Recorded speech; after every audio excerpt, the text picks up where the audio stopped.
आनी शुरू हो गई हैं।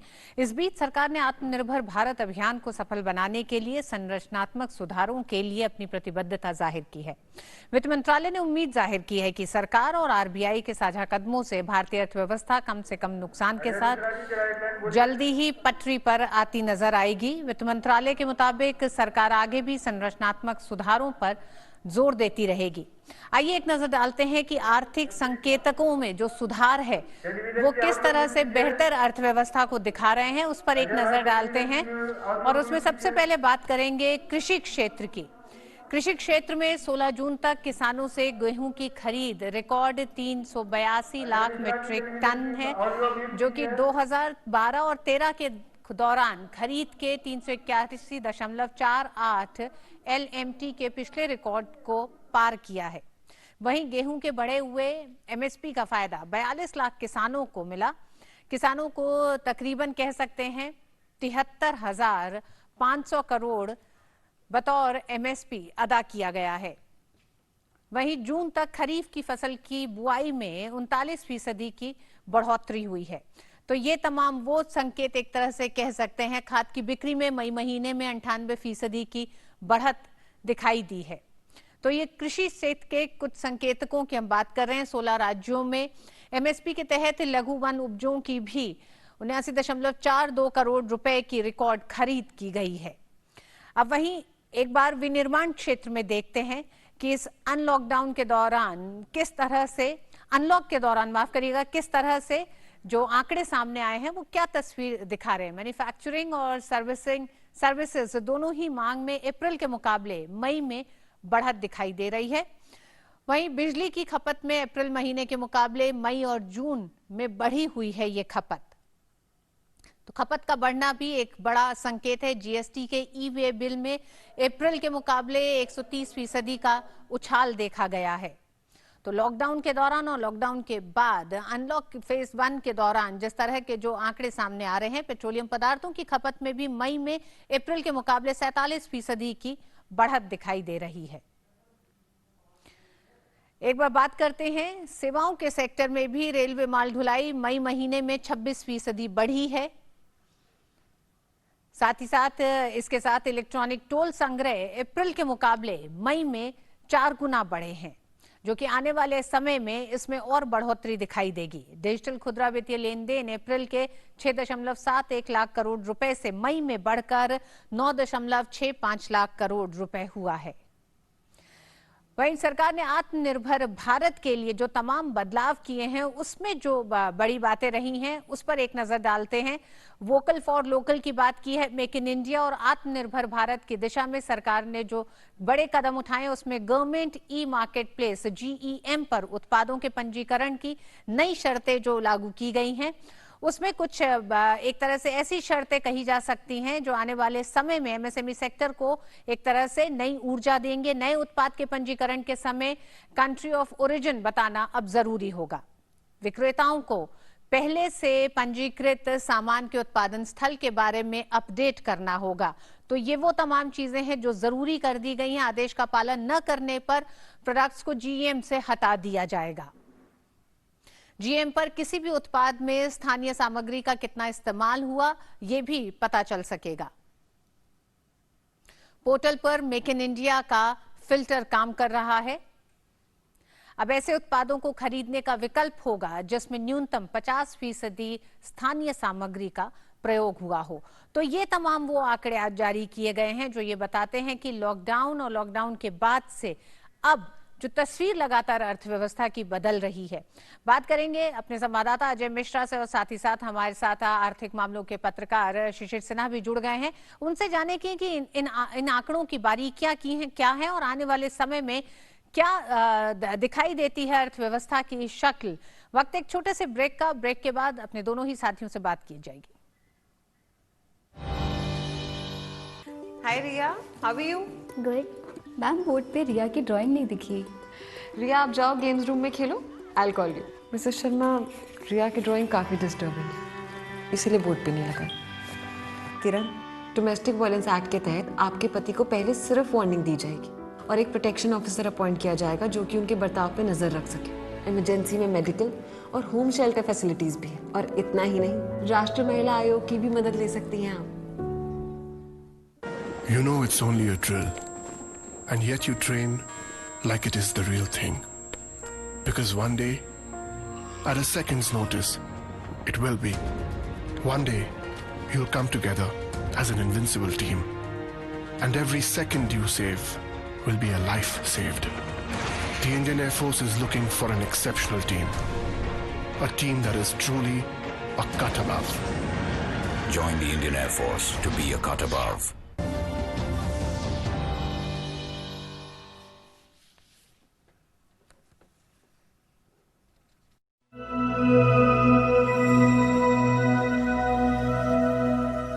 साथियों, कोरोना संकट के इस समय में योग आज इसलिए भी ज्यादा अहम है क्योंकि ये वायरस हमारे रेस्पिरेटरी सिस्टम को सबसे अधिक प्रभावित करता है।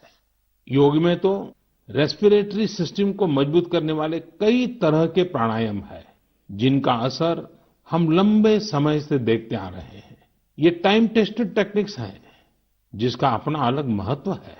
कपालभाति और अनुलोम विलोम प्राणायाम से अधिकतर लोग परिचित होंगे, लेकिन भस्त्रिका, शीतली, भ्रामरी जैसे कई प्राणायाम के प्रकार है जिसके अनेक लाभ भी है।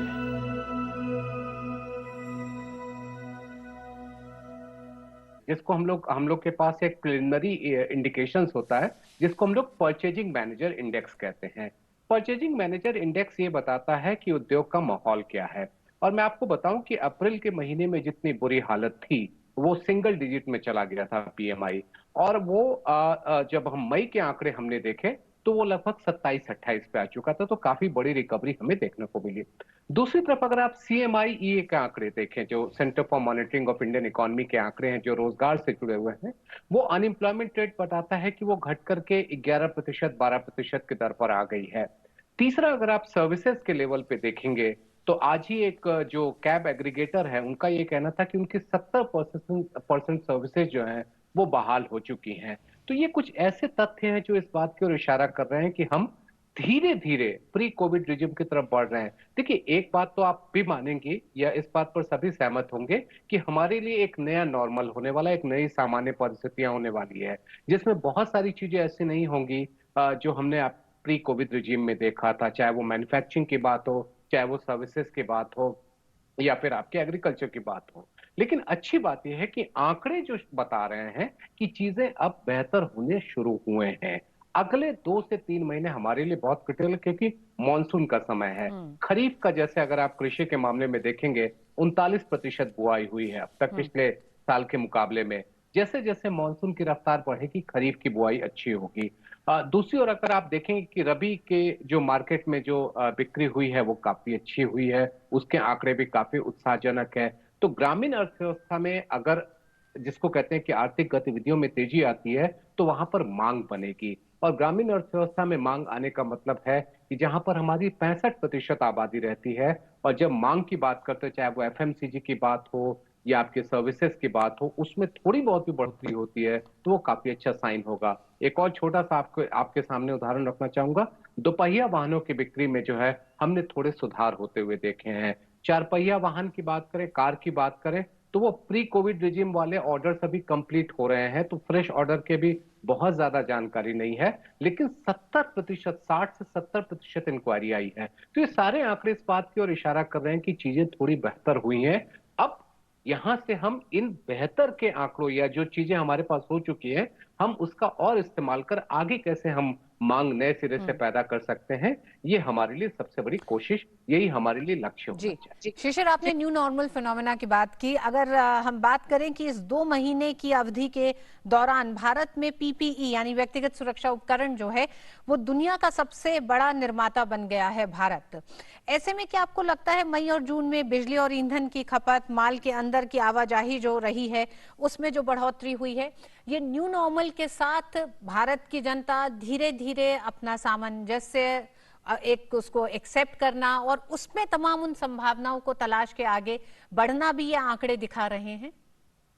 बिल्कुल देखिए, जब आप हम न्यू नॉर्मल की बात करें तो उसमें हमें सामंजस्य ही बिठाना है। जैसे आप सिंपल सी बात देखिए, आप रेस्टोरेंट में जाते हैं, रेस्टोरेंट में आज के दिन में जब आप कहीं भी जाते हैं तो आप देखते हैं कि एक अच्छा खासा गैप मेंटेन करना पड़ता है। मान लीजिए आप अपने प्रसिद्ध रेस्टोरेंट में, आपका जो बहुत पसंदीदा रेस्टोरेंट है वहां जाते हैं, वहां पर अंदर जगह नहीं है, आपके लिए वेटिंग पीरियड बहुत लंबा हो सकता है। तो सर्विसेज के मामले में आपके लिए इस बात की संभावना बनती है कि न्यू नॉर्मल में आपके लिए उस सर्विसेज को अवेल करने का टाइम ज्यादा हो सकता है, उस सर्विसेज की कीमत थोड़ी ज्यादा हो सकती है। यही न्यू नॉर्मल है और वहां पर आपको एडजस्ट करना होगा, क्योंकि उन सब चीजों की लागत होती है। एक रेस्टोरेंट में जहां पहले 100 लोग बैठ सकते थे, अब सिर्फ 40 लोग या 50 लोग एक समय में बैठ सकते हैं। तो जाहिर सी बात है कि उस लागत का एक बोझ तो हमारे ऊपर आएगा।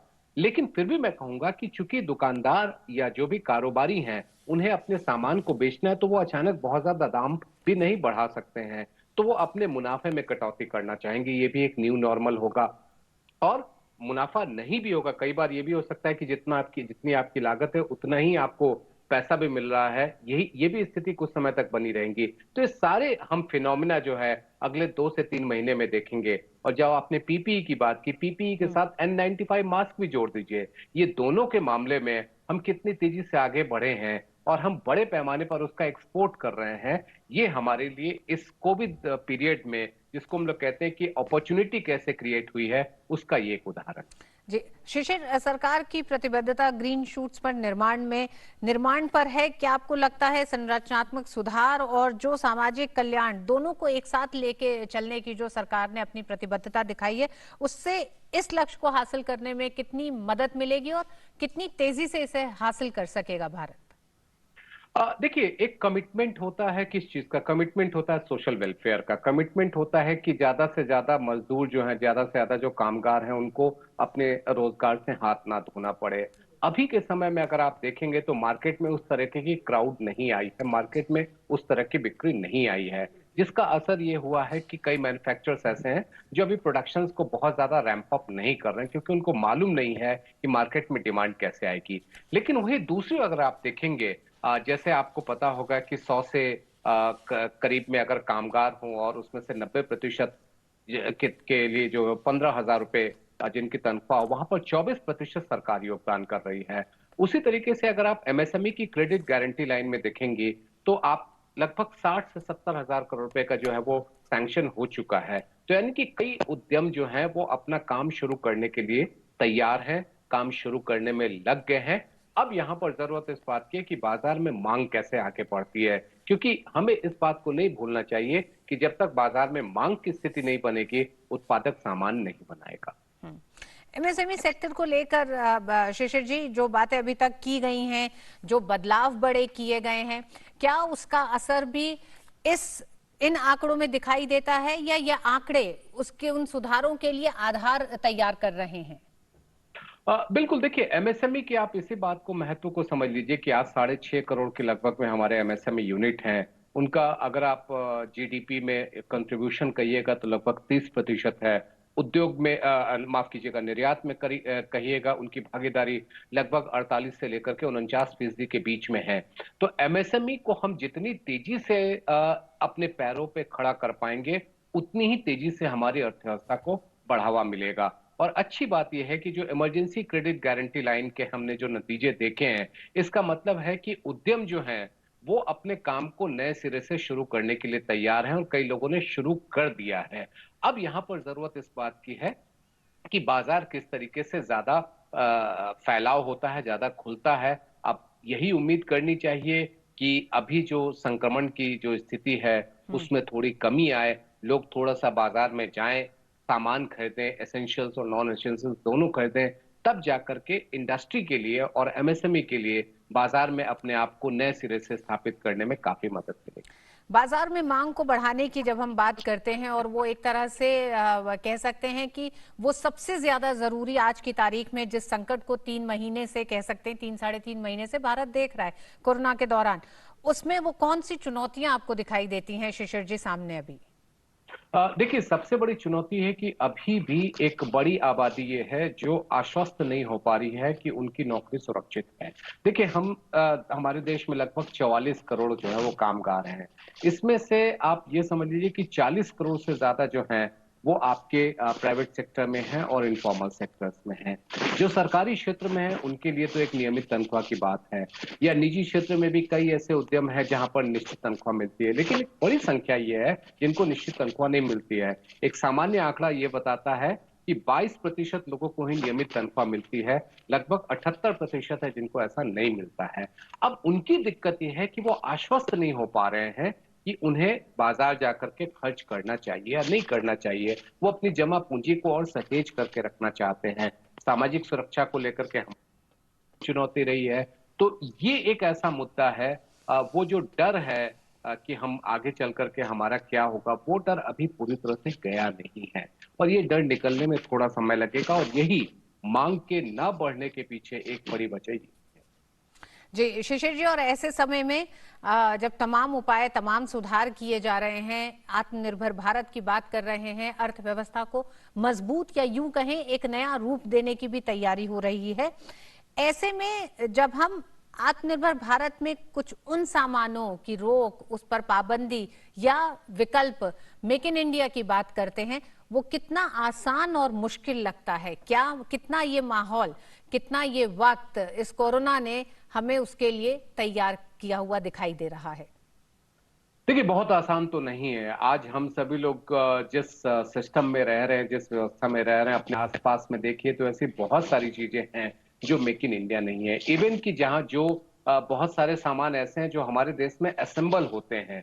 जैसे मैं आपको सीधा सा उदाहरण दूं, एक टीवी का है। बड़ी कंपनियों के कई ऐसे बड़े ब्रांड हैं जिनका एलसीडी या प्लाज्मा या जो हाई एंड टेलीविजन्स होते हैं वो बिल्कुल पार्ट पुर्जों के तौर पर यहाँ पे आते हैं और उनको असेंबल किया जाता है। तो इतनी तेजी से हम मेक इन इंडिया की तरफ बढ़ जाएं, ये आसान नहीं है। ये बहुत बहुत ही मुश्किल वाला काम है, एक चुनौती वाला काम है।